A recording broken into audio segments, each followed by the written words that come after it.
శ్రీ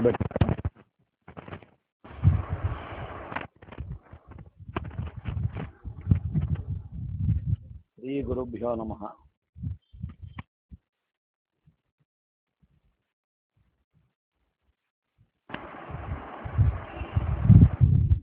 ధన్వంతరి సమం వైద్యం కృష్ణం వందే జగద్గురుం. కృష్ణం వందే జగద్గురుం.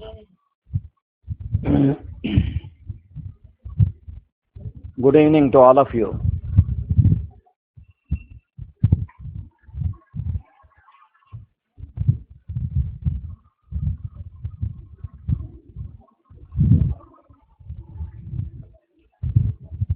Now we will start with Organon of Hahnemann.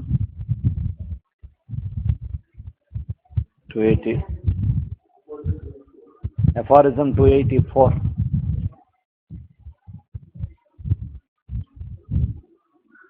Besides the tongue, mouth and stomach, which are most commonly affected by the administration of medicine, the nose and the respiratory organs are receptive of the action of medicines in fluid form by means of olfaction and inhalation through the mouth. But the whole remaining skin of the body, clothed with epidermis, is adapted to the action of medicinal solutions, especially if the inunction is connected with simultaneous internal administration.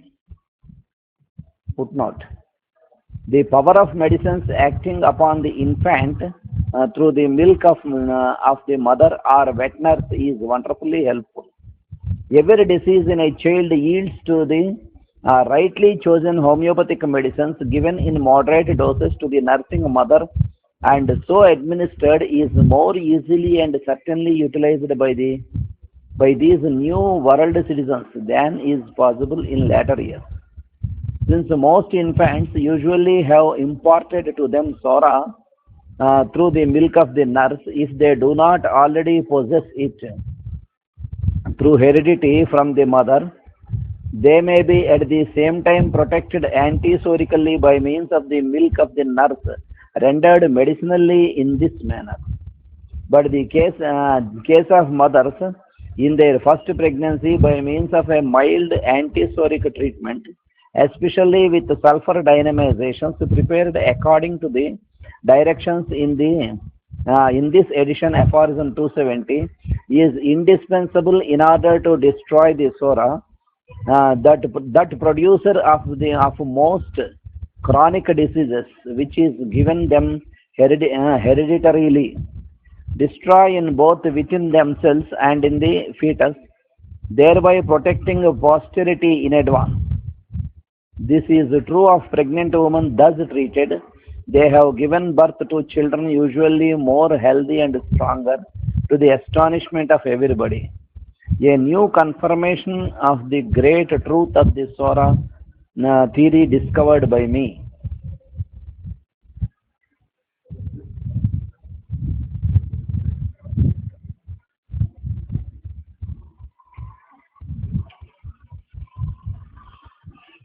నాలుక నోరు జీర్ణకోశము మందు వాడుటకు తగిన ప్రదేశములు. Mesh గారి translation అది, master ఈకే గారి translation. అట్లే నాసారంధ్రములు శ్వాసకోశము కూడా తగినవే. మందును త్రాగుట గాని వాసన చూచుట గాని చేయవచ్చును. ఇక చర్మముతో కప్పబడిన మిగిలిన దేహ భాగములు కూడా కషాయములను తైలాదులను మర్దించుటకు పనికివచ్చును. ఇవన్నీ నోటిలో గాని ముక్కులో గాని ప్రధాన ఔషధ సేవనము జరుగుతున్నప్పుడు మాత్రమే పనికివచ్చు. So the administration of medicine, it can be done through olfaction and also through mouth by the tongue. And also sometimes he advises in later aphorisms, when the patient is unconscious, through skin also we can administer the medicine. You have to you have to give a small cut to the skin, then you administer, you rub the medicine on the skin, on the cut. In that manner also sometimes the medicine will help. But simultaneously what he advises is we should administer the indicated remedy through mouth.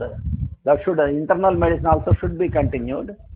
And for chronic diseases, sometimes when it is needed, externally also some oils or some things we can supplement.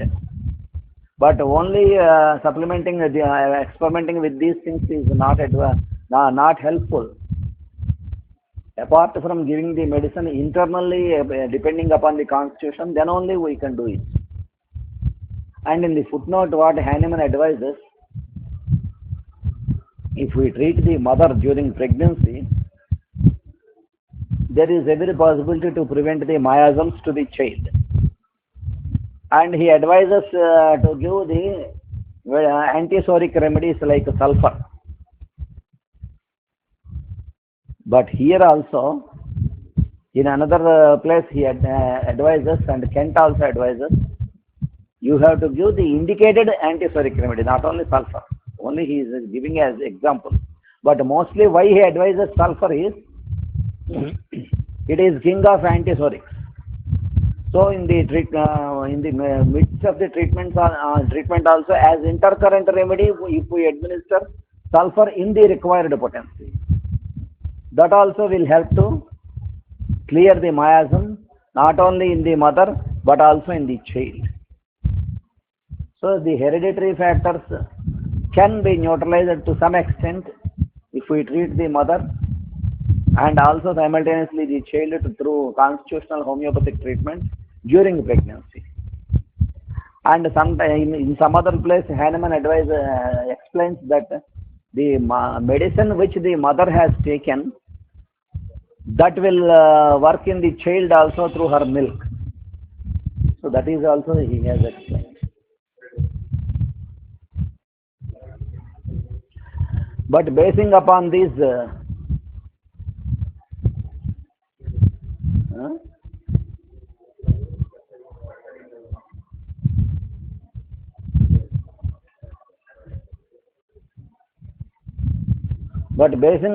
aphorism,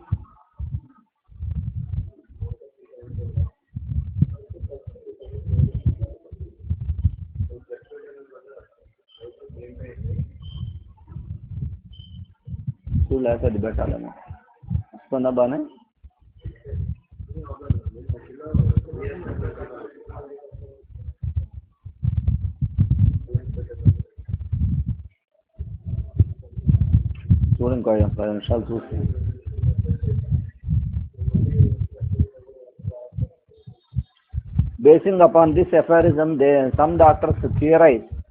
There are some theories by some homeo doctors I have seen. It is better to give anti-miasmatic treatment during pregnancy for all the miasms.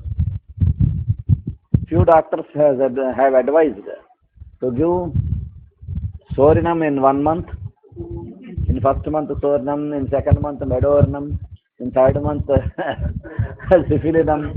Like that they have advised, some doctors. But it is not the thing that Hahnemann has explained here. He did not advise to give these medicines as specifics for the miasm.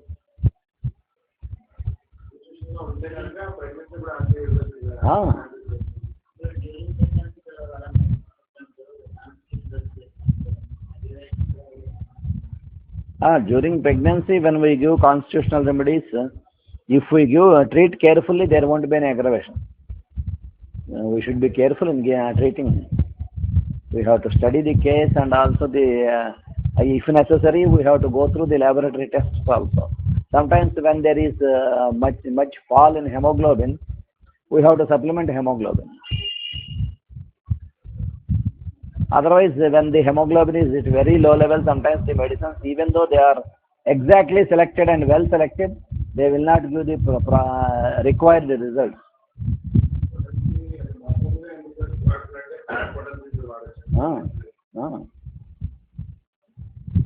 Next, 285.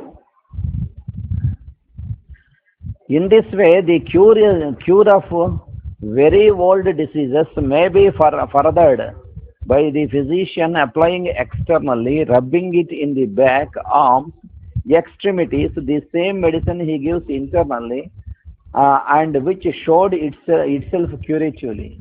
In doing so, he must avoid parts subject to pain or spasm or skin eruption. He clearly explained. Sometimes there may be a need to apply the same medicine which we are giving internally that should be applied externally also. The same potency, the same medicine. But while applying also, we should be careful that it should not be applied in the parts where there is pain or spasm or skin eruption. There we should not apply. From this fact may be explained those marvelous cures, however infrequent, where chronic deformed patients whose skin nevertheless was sound and clean were cured quickly and permanently after a few baths, whose medicinal constituents by chance were homeopathically related. On the other hand, the mineral baths very often brought on increased injury with the patients whose eruptions on the skin were suppressed. After a brief period of well-being, the life principle allowed the inner, uncured malady to appear elsewhere, more important for life and health. At times, instead, the ocular nerves would become paralyzed and produce amaurosis. Sometimes the crystalline lens would become clouded, hearing lost, mania or suffocating asthma would follow, or an apoplexy would end the sufferings of the deluded patient. A fundamental principle of the homeopathic physician, which distinguishes him from every physician of all other older schools, is this: that he never employs for any patient a medicine whose effects on the healthy human has not previously been carefully proven and thus made known to him. Clearly, he is explaining. He can administer the medicines which were proved on the healthy, which has very good proving on the healthy human being. That medicine, with those medicines only he has to administer. But when he is not sure about the provings, when it is not proved on healthy people, he should not experiment with those medicines. When he is not sure of the action of the medicine which he is giving, he should not experiment. To prescribe for the sick on mere conjecture of some possible usefulness of for some similar disease, or from hearsay that a remedy has helped in such and such conscious philanthropic homeopathic will leave to be allowed. It should be very clear while administering the medicine. It should be very clear while the about the action of the medicine and also nature of the patient. But he should not think that this medicine has cured tons of patient. So in the same way I can administer here. In that way he should not think. That will harm the patient. A genuine physician and practitioner of our art will therefore never send the sick to any of the numerous mineral baths, because almost all are unknown so far as their accurate positive effect on the healthy human organism is concerned, and when misused, must be counted among the most violent and dangerous drugs. Some mineral baths will be available at some places of the country, and some people they say these mineral baths will cure. We have taken bath to water, so many diseases which will be.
spoil in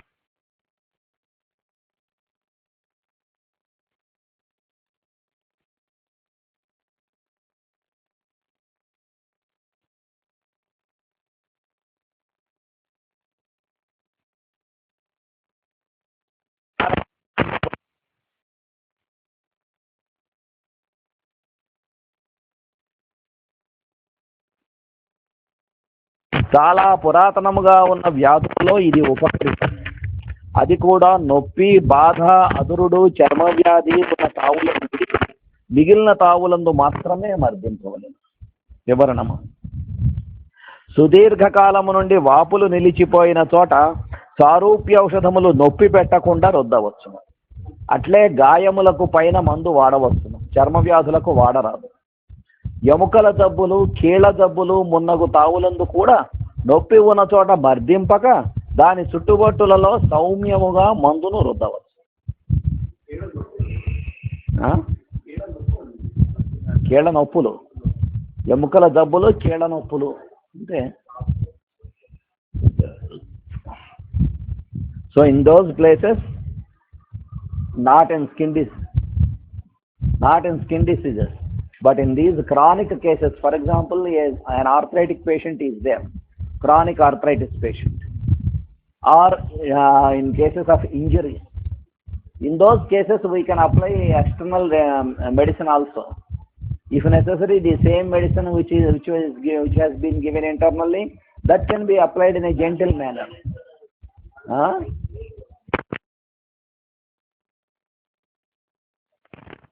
We can apply arnica externally, or arnica ointment, or we can mix arnica with oil, and that also can be applied. Like that we can apply. But normally, basing upon this aphorism, some people they apply when graphitis is being given internally.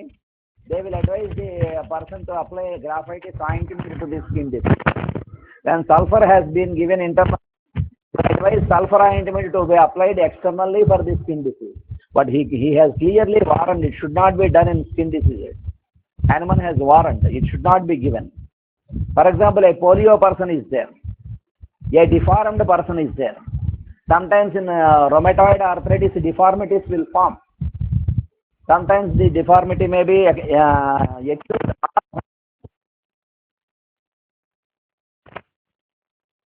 Sometimes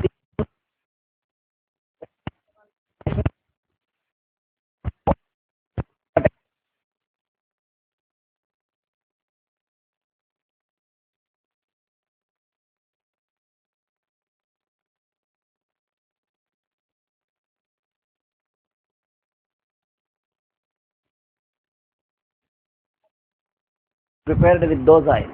For example, our MSC, Martanjivani Tailam, that will help a lot. Like this we can give. In one patient, they are getting partial improvement with our oil. So I have prescribed MST and one in MST. That patient is getting very good result.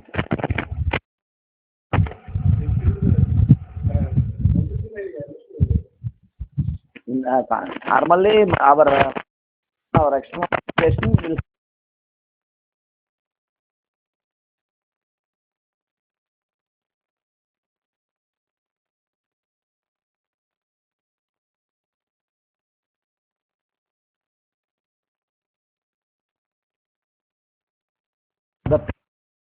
I advised her to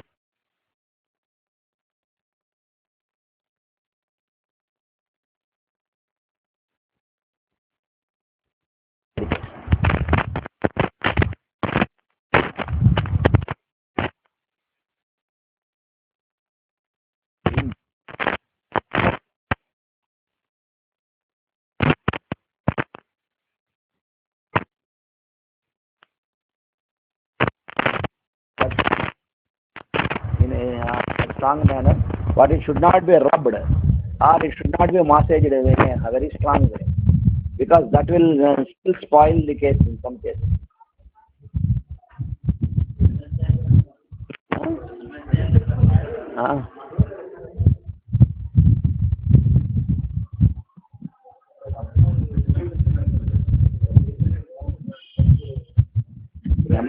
gentle, not hard massage. So now we will go through Kant's lectures on philosophy.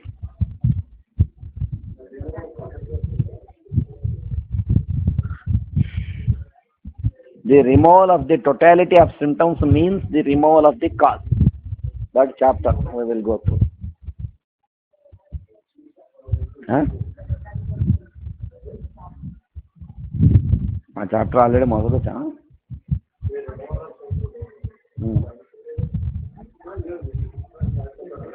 అదే వస్తుందా బానే.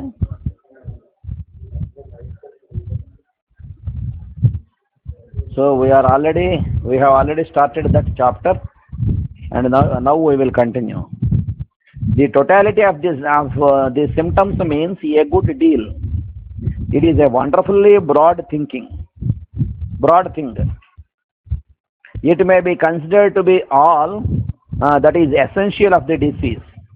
It is all that is visible and represents the disease in the natural world to the eye, the touch, and external understanding of man. It is all that enables the physician to individualize between diseases and between remedies. The entire representation of a disease is the totality of the symptoms, and the entire representation of a drug is the totality of the symptoms. So once again he is explaining about totality of symptoms. Some people, they will understand the totality means total symptoms, not total symptoms. That was explained previously. Total, all the bundle of symptoms, that is not total symptoms, is not totality symptoms. Totality is different from total. Sometimes a hypochondriac patient, he can give all the symptoms more pages. For example,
sometimes the person's restoration and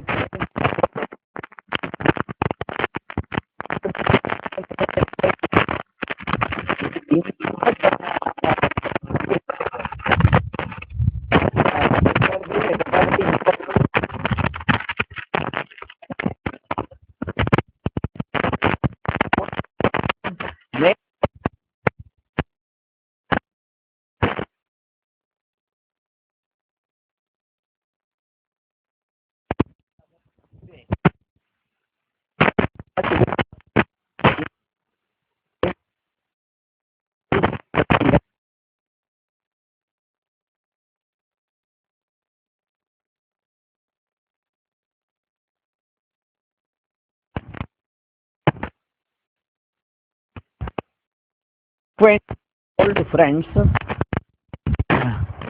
and know them by even a partial view or is not so strange. Strangers have been studied, criticized, know the stranger's method to performs his business, whether it is or not, to uh, character, to know the man, that we should be able to know. In the first question or third, we should not be able to know. For example, recently I have seen a patient.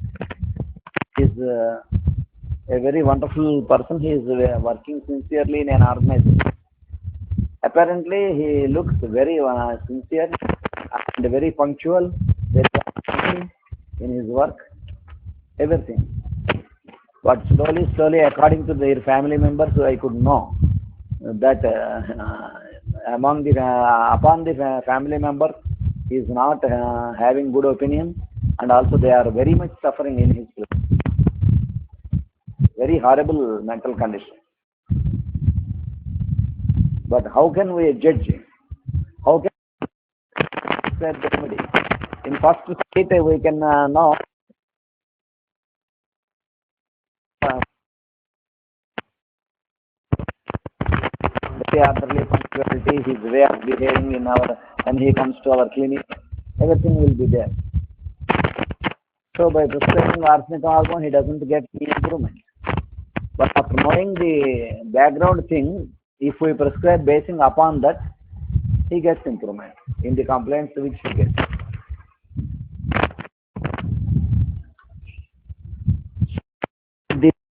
The symptoms to get extent very sickness in a new sickness. Is when we have to know the case considered as in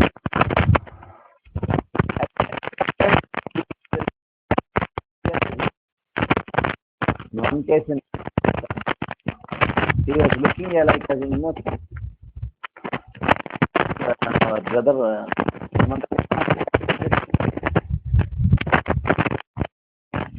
Nobody knows what is actually internet.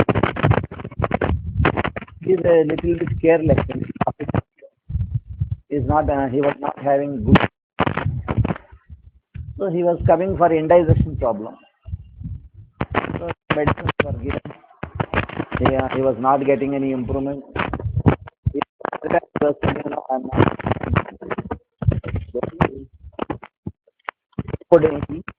He could in the family member.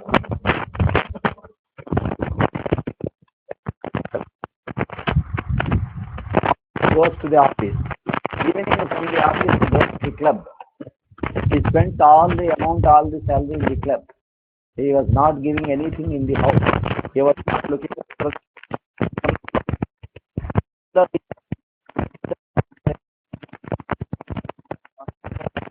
and suffering. Wife has taken to the doctor. He was not. So many things happening. She could bring up the children academics only with the help of her brother. But he was very non-cooperative and he was not at all having any affection upon wife. These are most important. This also Homoeo Class. So with the knowledge of the patient, brother had administered Sepia 50M 1 dose to that officer. So after 6 months, the change happened. No change. From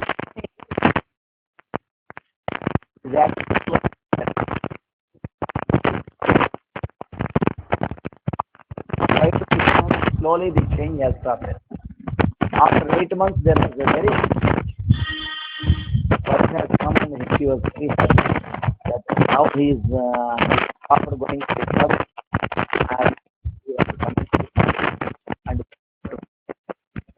and whenever the children were sick, he was taking them to the doctor. Slowly, slowly, after 1 year, he was a new person in the family. His indigestion was also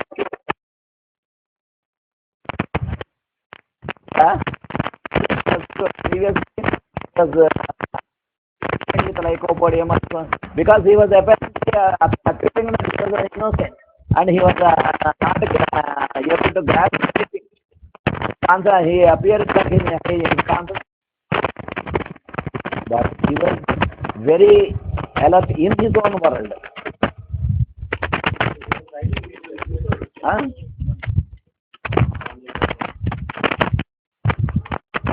So in that way, when the first step itself, we cannot know the totality. If the patient has nothing to conceal, he will delineate his symptoms cheerfully. But if he has something to conceal, it becomes a hard matter to obtain the totality of symptoms. But if the patient he understands and cooperates and also he explains everything about him and thinking that the doctor will help, no problem. But when the patient hides, that will be the problem.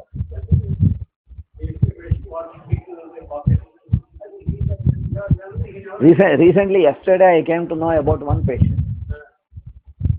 He will be phoning me for every 2 or 3 weeks, and he will be taking medicine.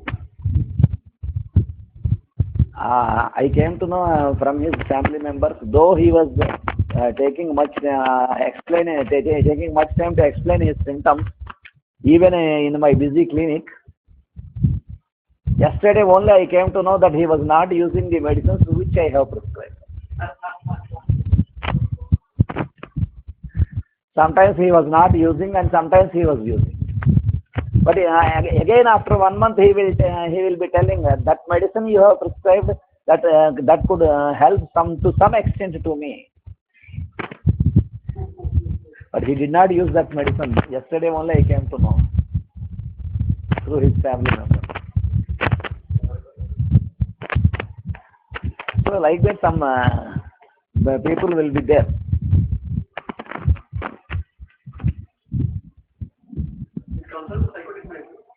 Definitely. For some people, we have to find out in those miasms, psychotic miasms, it is better to make him wait in our clinic beside us, and then we have to administer the medicine and let him sit wait for another 2 hours, then he can go. Otherwise the medicine will not work. In one student we have administered in the same way. He was having a very horrible mental condition. He was unable to concentrate upon studies, but he was very brilliant in general knowledge, and he was very at the age of 10 years itself he was very brilliant in many things. But he was having some religious mania. He was unable to come out of it. Though we have administered some medicines to him basing upon, because from his childhood we knew about his mentality, his family background, everything we knew. Even though we have administered medicines to him, nothing was happened. After 2 or 2.5 years only, we could know that sometimes he was not using.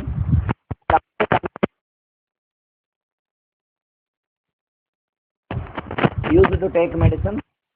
By going outside, he used to take a nut powder.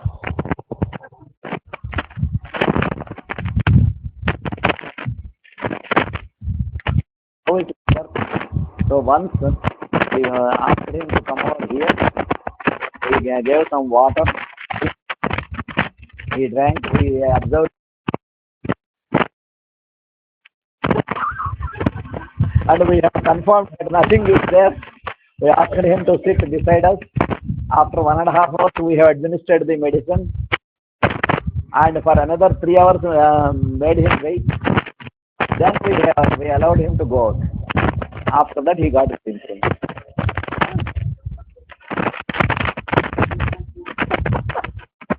He was having much fear. If he doesn't listen, we may punish him physically also. That independence we are having for him.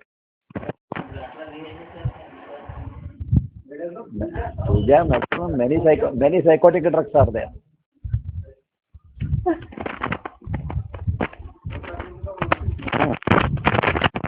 But this totality is obtained, for there is no other means of ascertaining the nature of the remedy that is of, as it is expressed in the 18th paragraph. From this indubitable truth that besides the totality of the symptoms, nothing can by means be discovered and defeated. They could express their need of aid. It follows undeniably that the sum of all the symptoms in each individual case of disease must be the sole indication, the sole guide to direct us in the choice of a remedy. But it is not enough to consider the totality as a grand whole. Besides considering all the symptoms collectively, each individual symptom must be considered. Every symptom must be examined to see what relation it sustains to and what position it fills in the totality, in order that we may know its value, whether it is a common symptom, whether it is a peculiar symptom or a particular symptom, or whether a peculiarly characteristic symptom. This we shall consider later in the course.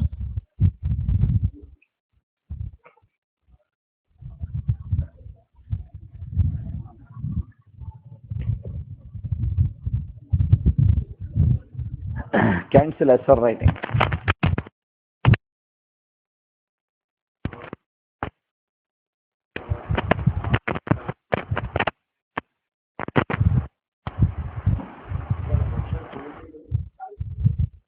तारीख प्रकार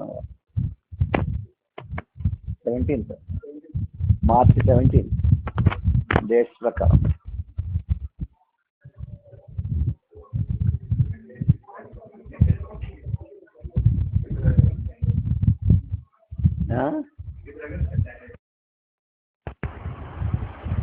The plane of disorder and cure.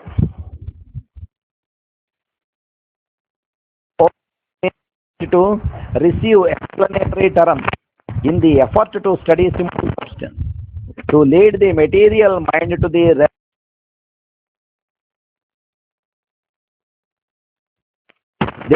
strong tendency to depend on what is deemed by the senses, but the realm of immaterial or simple substance must be recognized by the reason. Material substances in the form of are to the body to repair the waste of the materials resulting from their normal activities, to educate the mind inclined to receive only that which can be received through the avenues of the senses, only those reports at the hearing, smell, taste, and touch, so as to cause it to think interiorly, requires considerable care and study. So the mind can, through senses, the mind observes, it can hear, everything it can receive. But it requires considerable care and study. It is necessary to transfer the mind from the concrete to the figurative to pursue something of the character of immaterial substance. Material substance is fed and treated from the plane of nutrition, but the immaterial substances are affected from the plane of disorder and cure. Some think there is as much curative substance in crude drugs as in potencies.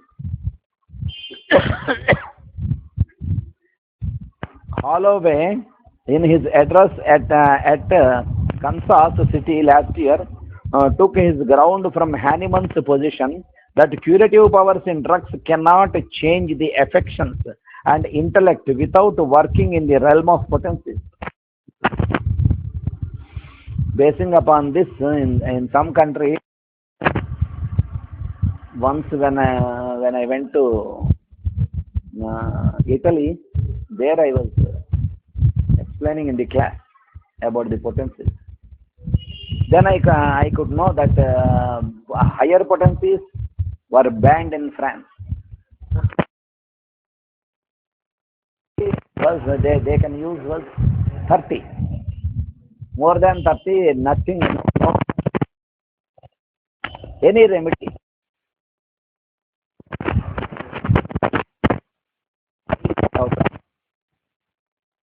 That person, so they should be. But at the same time, from the same country, there were some articles in the papers recently, from 1 year back, that homeopathy is not a medicine, only a placebo. So both, all are.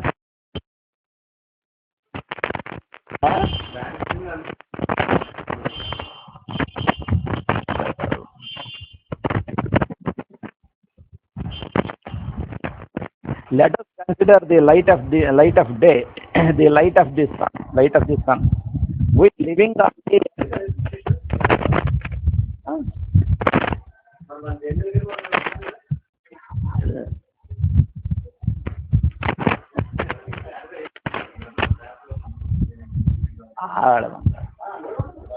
అది ఎప్పటి నుంచో అలా ఉంది, మొదటి నుంచి ఉంది.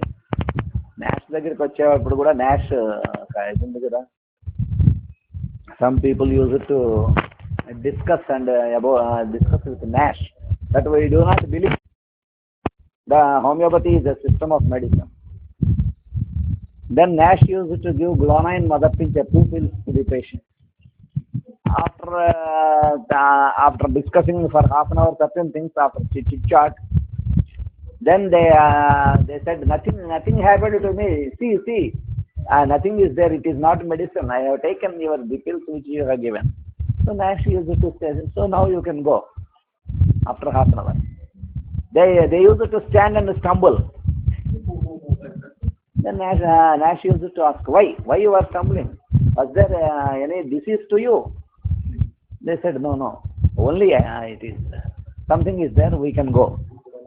So you can go. But they were having much fear that they were falling. They were having much giddiness and vertigo. They could not walk, they could not go. They used to sit again. Then he asked, why? Is it not medicine or not? Will you accept or not? But due to their superiority complex, they used to say, no, if you can cure this symptom, then we can accept. So then he used to give guanine 6 or 30. After half an hour, he advised, no, you can go. Very slowly, they used to catch the table and they used to stand. They could observe nothing was there. They could walk this side and that side. Nothing was there. No giddiness, no vertigo. So, will you accept? Then they used to say, yeah, we can accept.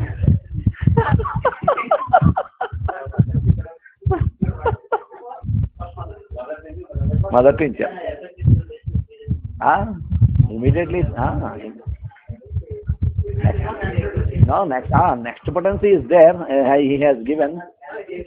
Otherwise, if he would not have administered that potency for 24 hours or some hours, the effect will be there. Till in the second reaction, if vital force neutralizes, it will be there.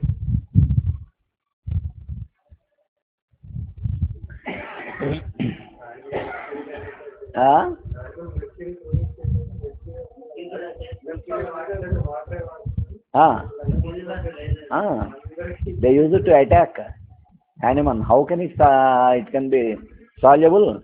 You are cheating the persons. It cannot be dissolved in water. It is only normal water. After taking that water, their gums and teeth, they got affected. So next potency, when he has administered, they were all right.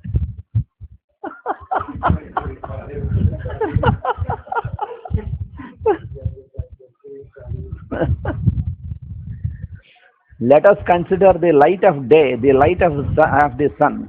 We living on the Earth's globe rotate with it. When the side on which we live is toward the sun, we enjoy its light. But when that side is turned away from the sun, we are in darkness. People are not to the habit of thinking of the light as anything, but if it were not something, it could not disappear. The sun from which this light emanates is approximately 90 million miles from us, yet we receive its light. A man who weighs 140 pounds on the earth would weigh 2 tons at the sun's horizon, owing to the attraction of the sun, which is 28 times as much as on the earth.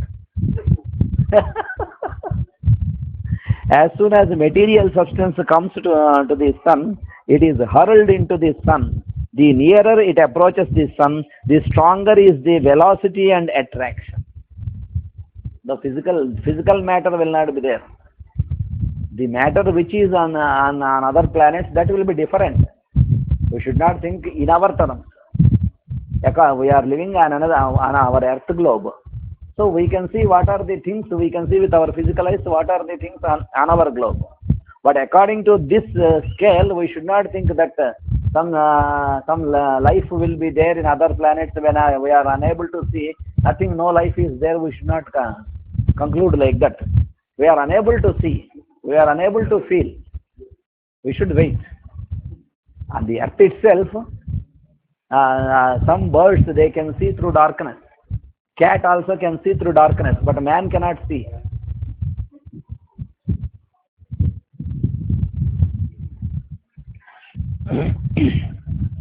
Light, however, is something proceeding from the sun, radiating in every direction.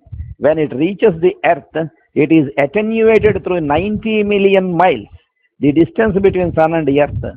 How much it is attenuated we can scarcely conceive, yet we can see things from in and because of light, but cannot see light itself. We cannot see light itself, but through light we can see everything. If we see light directly, what happens? Exactly what Master E.K. has explained. It is so attenuated that we cannot see it, but there is enough of it that we can see to read by it. We can read the books with sunlight, but we cannot see sunlight. What is sunlight? We cannot see. We can utilize, we can do things, we can see, we can observe, we can read, everything is there. The light of the sun must be diametrically opposite to material substance. Material substance is drawn into the sun, light is thrown out from the sun.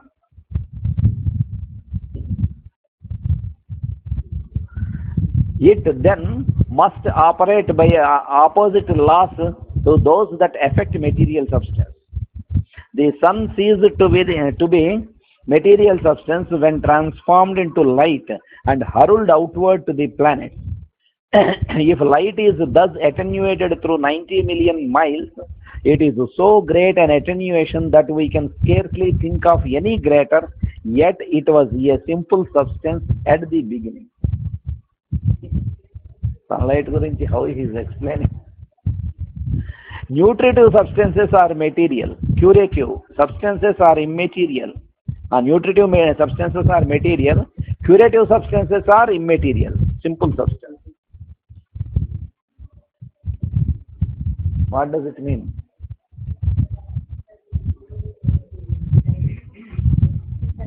Nutritive substances are materials. What fruits are there? Some vitamins are there. Food is there. They are nutritious. They are material.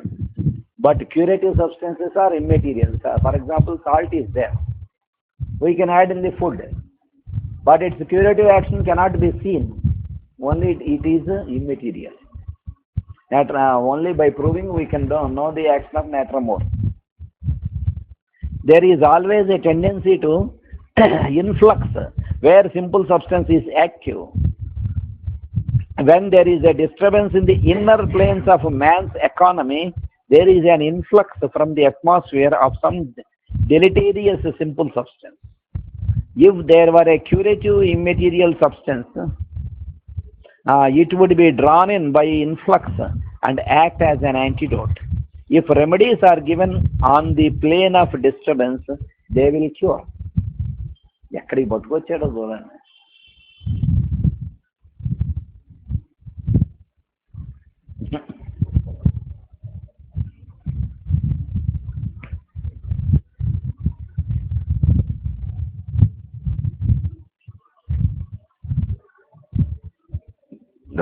Now lesser ratings of animal.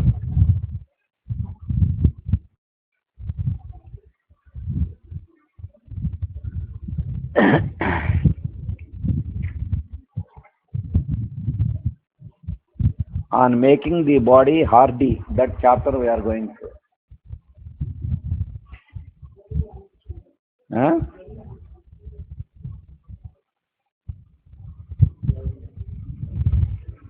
Very young children, that is, such as are not above 7 years of age, cannot become very habituated to the deteriorated air of rooms. If we carry things too far with them, we render them liable to become rickety. But since if we wish to render ourselves useful for business, we must also live in unhealthy, deteriorated air and be particularly anxious to preserve our health in it. So we must endeavor to render growing children capable of living not only in pure country air, but also in rooms. In rooms filled with people, they must be able to exist at first for half an hour at a time, then for a whole hour, for several hours, and at length for whole days. And the hardening process must put them in a condition to remain well in spite of this, the most pernicious of all situations in which man can be placed. Slowly they have to accustom. They should be in that air, in a room, the air is conditioned. And outside it is pure. Not like in the cities which are having impurities. But normally he is explaining. In the same way, we come across some people. They will be everywhere, they will be taking boiled water. They will not drink outside water. Only boiled water they will be drinking. So unfortunately, if boiled water is not at all available, if they take any water outside, immediately they get affected. Why? The resistance power has been lost. So we first of all, we should advise them not to carry boiled water. Slowly they have to accustom to outside water also. Slowly for 5 or 6 months, they will be able to withstand even by taking outside water. Then they can discontinue this boiled water drinking. Normal water they can take. Then they can survive everywhere. Otherwise, even though to other places, to other states, to other countries, if they go, they have to carry their own water. Otherwise, they get affected. Normally, what we think is, if we take boiled water regularly, daily, we will be able to withstand all the things. But it is not correct. The resistance power will be lost. Only when the person is sick, if he is having fever, or any throat infection, or any infection is there, then we should advise the person to get the water boiled and then take it. Some infections are there in the city or place, in the town. Then we should advise people to take care about water. But not throughout the year they should take, throughout the year or 10th of year, they should take boiled water. If their habituation be performed gradually, they will be able to do this bravely. Those children, however, should not be under 10 or 12 years of age if we do not wish the whole plan to fail. Pediatrician expeditions afford many opportunities for this also. These the teacher should direct, limit, and define with wisdom and forbearance. A teacher who is acquainted with the habits of life of the lowest class of peasants' children and has observed how they have to bear all the discomforts of life and to get a hardy body thereby will be enabled to employ many of their practices upon his pupils. First of all, he should study how the poor person who is coming to school from the poor family, how he is able to bear, how he is able to withstand, how he is able to live, even by various types of foods, even by not taking food, how he is able to take, how he is able to withstand, how he is able to survive. That should be observed. Then slowly, what is the truth in that, that he should implement in other people also. When the peasant lad, for instance, falls through the falls to the ice and gets wet up to the knees, he commences to jump about more vigorously than his companions. In order not to be laughed at, he carries on this process of warming himself by moving about until either he becomes quite dry or until he can bear it no longer. He then he then goes home and dries his stockings. If he has got himself chilled, he does not much care. He only waits till he is dry and then runs out again to play with his companions.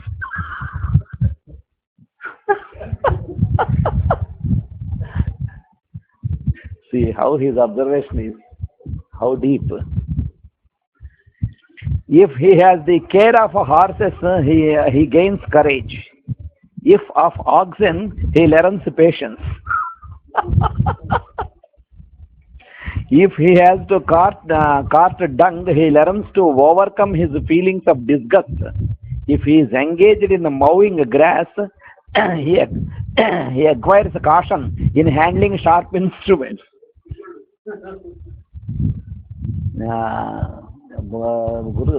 గురుకులానికి మొట్టమొదటిగా student వచ్చినప్పుడు first నేను చెప్పే lesson వెళ్ళి దర్భలు కోసుకురమ్మనేవారు. వీడు పక్కవాడిని అడగడానికి నామోషి కదా మొట్టమొదటిలో, వీడు దర్భలు కోస్తే ఏమవుతుంది, ఎప్పుడైనా చూసారా దర్భల్ని కోస్తే ఇలాగ పట్టుకుని గడ్డి కోసినట్టుగా ఇలా కోస్తే వేడి చీరుకుపోతాయి, చాలా కష్టం అని చెప్పి చీరుకుపోయి జాయిన్ చేస్తే మళ్ళీ గురువు గారు ఎలా సఫర్లు చేస్తే ఎలా గురువు గారు అనేది పక్కవాడిని అడిగాను. వాడు ఎలా వస్తున్నాడో చూసి జాగ్రత్తగా చూసి నేర్చుకుని కొయ్యి, అదే ఫస్ట్ లెసన్. వీడి దర్భలు చేతులు తెగకుండా కోసుకొచ్చాడంటే ఆ ఫస్ట్ లెసన్ పాస్ అయినట్లే. అంచేత ఇక్కడ అంటున్నాడు, he is explaining while plucking the grass, he will be able to know how he should handle with instrument, sharp instrument. The rigor of the schoolmaster tends to make him docile. Listening to a wretched sermon teaches him to be silent. From going barefoot, his feet lose their tendency to get corns, gout, and dropsy. Climbing makes him lose his liability turn giddy. His black bread needs no layer of butter, and his water requires not the addition of sugar and lemon juice. No fatigue will be there for him. To unite the good that is to be found in this station of life with the cultivation of mind, such is, in my opinion, the ne plus ultra of a rational and suitable education. Very great observation.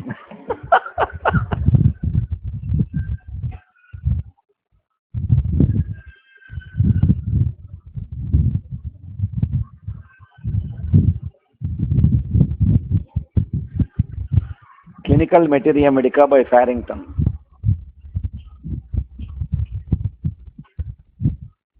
We are studying EPIS. No? Now the action of EPIS on the genital organ. EPIS is often indicated in diseases of the female organ.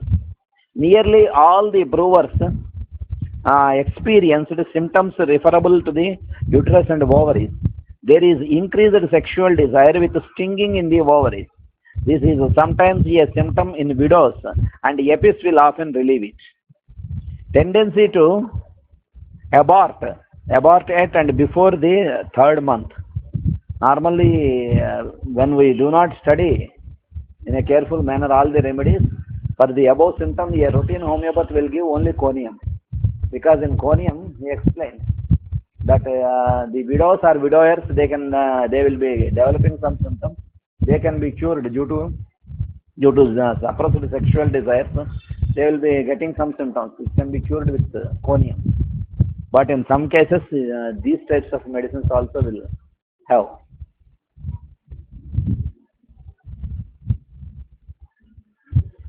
EPIS produces and will check abortion when the symptoms agree. Therefore, it must be given cautiously during pregnancy, because if given in low potency and frequent dosage, it may bring about a miscarriage, especially before or at the third month. So EPIS should not be given invariably in pregnancy cases, especially before third month. It leads to abortion.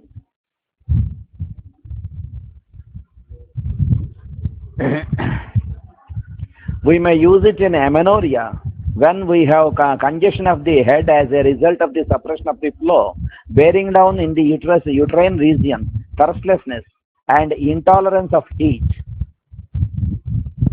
Particularly, it is indicated in girls with this amenorrhea at the age of puberty. They are nervous, hysterical, awkward, and silly. It is not a natural awkwardness, but one that comes from incoordination of the muscles. With these symptoms, there is a flushing of the face. We may also use EPIS in the affections of the ovaries, especially of the right side. It holds the same relation to the right ovary that lachesis does to the left. Right ovarian affections, EPIS will be indicated, and also there are some remedies which are almost specifically they are indicated, especially in cysts, ovarian cysts. They are more frequently indicated, but we should take other symptoms also. Palladium is one of the remedies. Palladium, caladium, in right ovarian cysts. In left ovarian cysts, murex is one of the most important remedies.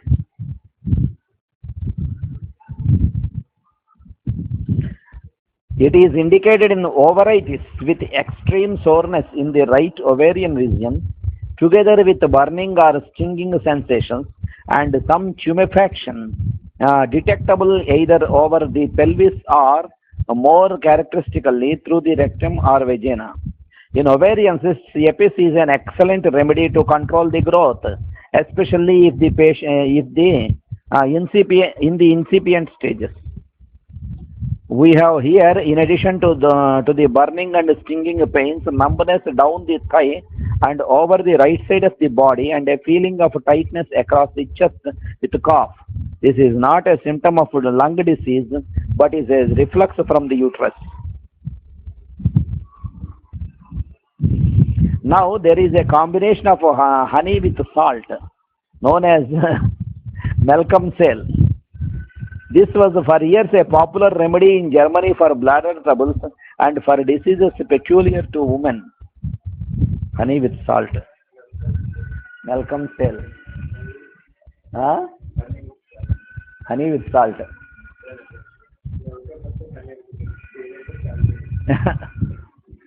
I have used this remedy in prolapsus uteri and even in chronic metritis, especially when associated with subinvolution and inflammation of the cervix. This special symptom which leads to the selection of the remedy is a feeling of soreness across the hypogastrium from ileum to ileum.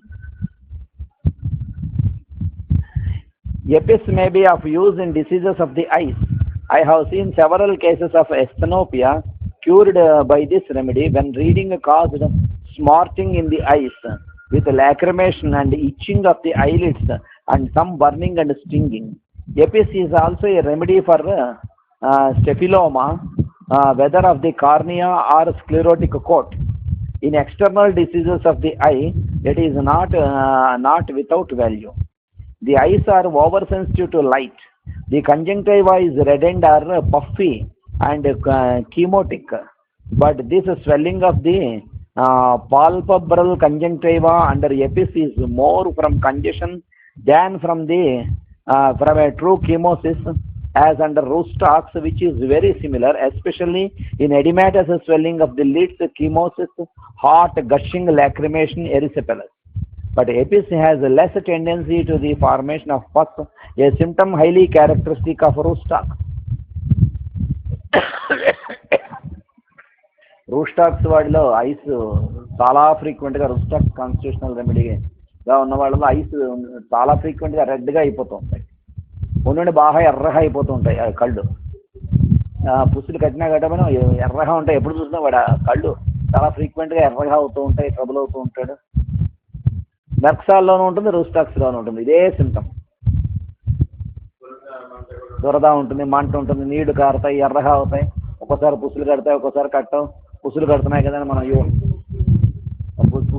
కదని మనం యుఫ్రేషియా చాలాసార్లు వాడేసి routine రెమెడీగా అయినా improvement రాకపోవడం. అంటే మిగతా symptoms చూడంగా ఒక్కోసారి కళ్ళు నీళ్లు కారుతున్నాయి, పుసులు కడుతున్నాయి అంటే euphrasia. Normally routine manner many of us will give euphoria when there is agglutination of lids, redness of eyes is there euphoria. But when euphoria fails, what are the remedies we should think of? That we should know. And euphoria is not exactly indicated remedy, it will not act. మొహమాటం ఏం లేదు మందులకి, మనంతటి వాళ్ళం ఇస్తున్నాం కదా, పని చేయాలని ఏం లేదు. Acute redness is in belladonna. Suddenly the person gets very red eyes, burning, pain. Suddenly he gets. But repeated attacks will not be cured in belladonna. Frequently he will be getting. Whenever he gets redness of eyes and also pain, stinging pain, everything is there. That is more common in Merxal and also Roustax. When there is an injury and redness is there, belladonna will act. When bleeding injury is there, especially belladonna will cure wonderfully. When bleeding injury is there, exactly bright blood. For example, there is a cut on the chin or eyebrow by falling. Much bright blood is oozing. Then at first sight hypericum will not work. Belladonna, if you give belladonna 201 dose, immediately the bleeding will stop. And also it gets cured. You need not apply stitches also. Belladonna will wonderfully cure.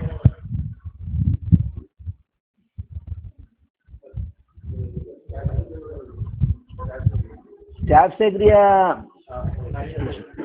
new sharp instruments, when there is an injury from new sharp instruments or surgical instruments and bright bleeding is there, then staphysagria. For example, a new knife is there. The person doesn't know how to handle. So instead of cutting the vegetable, he has cut the finger. Much blood is being oozed. Immediately, if you give staphysagria 200, the bleeding will stop. Even though you give hypericum, nothing will happen. No, bleeding will be continuing even after taking hypericum.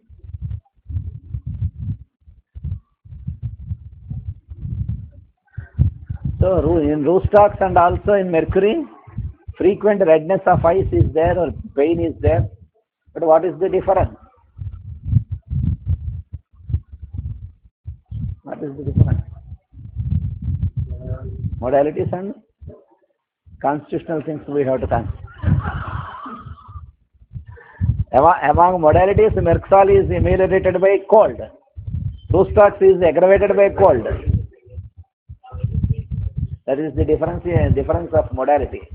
But basing upon the constitution, fortunately if the person belongs constitutionally to that remedy, either Merxal or Roustax, So with only few doses, they can be cured. Otherwise, if his constitution doesn't belong to that remedy, it will give wonderful improvement. Later, we have to search for his constitutional remedy.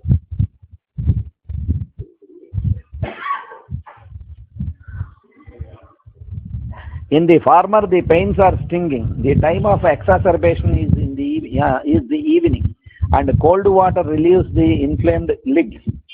In if erysipelatous, the lids are a bluish red looking watery as if semi-transparent. In the latter, the pains are worse at night, particularly after midnight. Warmth relieves. The erysipelatous lids are of a dusky red and together with the cheeks, and are studded with small watery vesicles. The pains in roostocks are usually of a drying, tearing character. Although in erysipelas they may be burning or stinging, but with more itching and in the than in the bee poison. The eyelids often feel heavy and stiff. Arsenic compares with epis in hot tears, violent pains, and edematous lids, but the lacrimation is more acrid. The edematous lids are pale, not bluish red. The palpebral conjunctiva and the edges of the lids are very red. The restlessness is more pronounced. Relief is usually obtained from warm applications, though the scrofulous patient can open his eyes in the cool open air, but not in the room, even if dark. The symptoms are worse, worse at and after 12 p.m.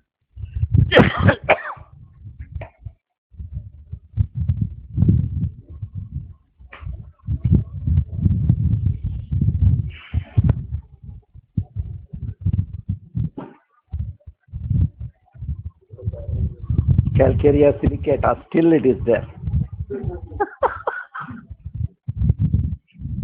Oh, in Kant's lectures on Materia Medica, we are going through Calcarea silicata. Huh?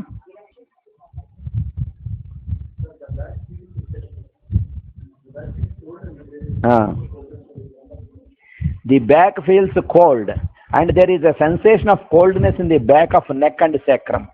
Eruption in the cervical region, pimples and pustules, itching of the back, much pain in the back, especially at night. Pain in the back during menses, on motion, rising from sitting and while sitting. Pain in the cervical region, scapula and in the spine between the scapulae. Pain in lumbar region when rising from a seat. Pain in coccyx. Hard aching in the back in lumbar region when rising from a seat and in the sacrum. Drawing pain in the lumbar region, pressing pain in the lumbar region. The spine is so sore to touch in many places. Stitching pains in the cervical region, scapulae, lumbar region and sacrum. Tearing pains in the cervical region. Perspiration on the back, worse on back of the neck. Stiffness of the back, especially of the cervical region, stiff neck. Tension in the cervical region, weakness of the back, weakness of the lumbar region. It is a remedy for gouty nodosities of the fingers, awkwardness of the limbs, caries of the bones, chopped hands, chronic jerking of muscles, coldness of all the limbs, hands, palms, lower limbs, legs, feet, evening and night. Contractions of tendons of hands and fingers. Many corns, painful, sore and stinging. Cracked hands and fingers. Cramps in the hands, lower limbs, calves, feet, soles, toes. Eruptions, vesicles, boils on the upper limbs, vesicles on the upper limbs and fingers.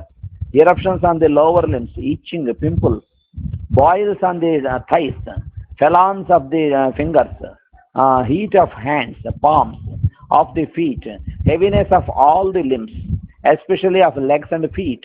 It has been of great service in hip joint disease, inflammation of all the joints, intense itching of all the limbs, thighs and legs. The nails have ceased to grow for 2 years. అసలు పెరగలేట nails అలా ఉండిపోయి కష్టం కదా ఏంటి పెరగకపోతే కష్టం కదా పెరగాలి కదా. The nails are hard and brittle. Numbness of all the limbs.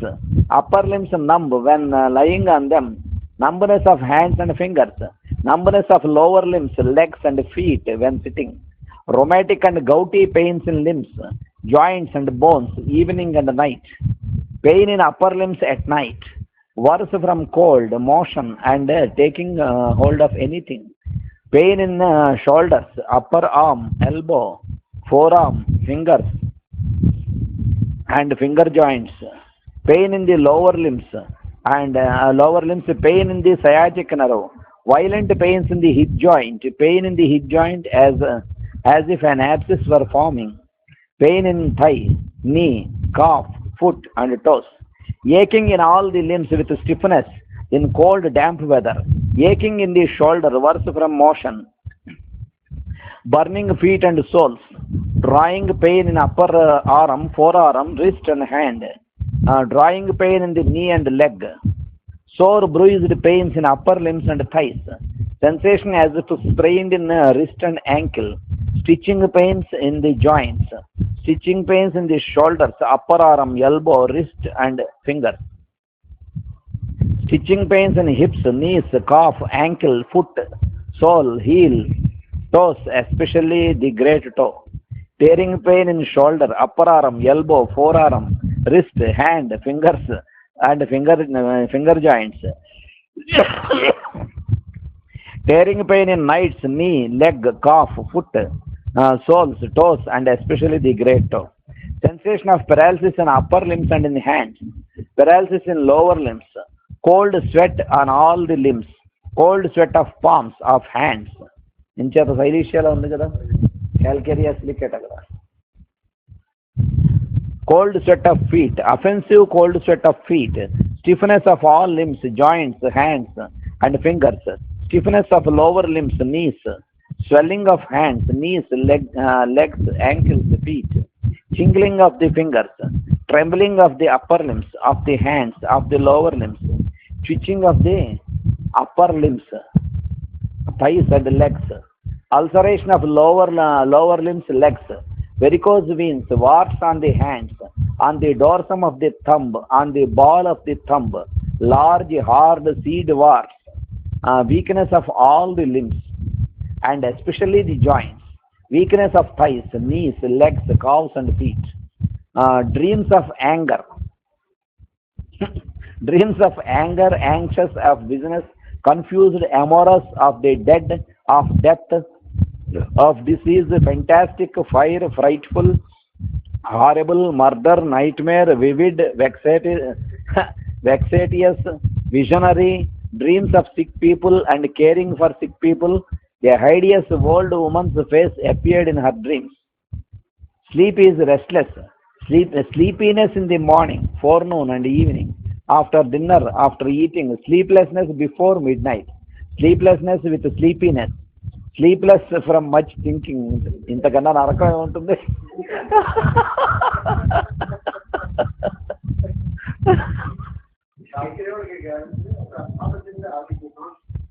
Calcarea వాడికి అసలు for calcarea patient night he will be having much restlessness.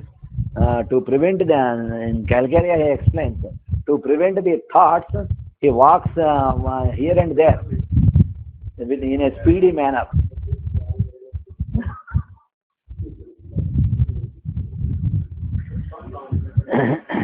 Sleepless from much thinking.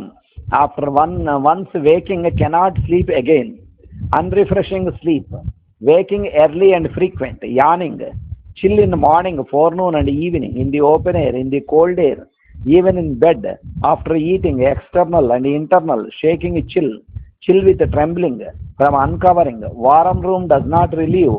Desires warmth, but it does not relieve. Chilliness during stool. Fever forenoon and afternoon. But marked fever in evening and night. Fever alternating with chill. Dry heat at the night in bed. External heat with chilliness. Flashes of heat. It is useful in hectic fevers. Mild fever evening and night. Heat with moist skin, perspiration in the morning and latter part of the night, perspiration with great anxiety, cold sweat mostly on the extremities, cold sweat, sweat from coughing, during and after eating, from exertion, from mental exertion, sweat from motion, from walking, profuse foot, hot sweat, sweat of single parts, sweat during and after sleep, offensive, sour sweat, uncovering while sweating brings on many symptoms. If the perspiration becomes suppressed from uncovering or from a draft, he suffers much. Burning of the skin after scratching. The skin is cold to touch. The skin of the hands and fingers cracked. The skin is discolored, bluish, liver spots, pale, red spots, white spots, yellow, dry burning skin and inability to perspire.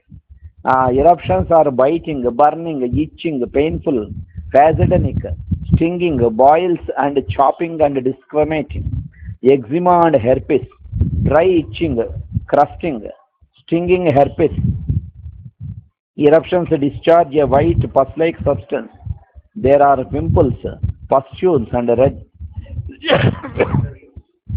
and red rashes. Eruptions scabby and scaly after scratching. Suppurating eruptions, nodular urticaria after scratching. Vesicles in many parts. Erysipelas with swelling, worse from scratching. Excrescences from forum upon the skin. Formication and goose flesh. Indurations, intertrigo, itching with and without eruptions. Itching, biting, burning, crawling and stinging, worse after scratching. The itching is ameliorated by radiated heat. Yeah, it has cured lupus. The skin becomes moist after scratching. The skin is very sensitive, sore feeling and sore raw places of the on the skin. Sticking and stinging after scratching. Ulceration of the skin and ulcers bluish. Burning, cancerous, crusty, deep, corrosive, offensive with yellow pus, fistulous, foul, indolent, indurated, stinging, and unhealthy. Wars, painful, hard, inflamed, stinging, suppurating, and withered. It has cured veins and other cystic growths. So that is calcarea silicata.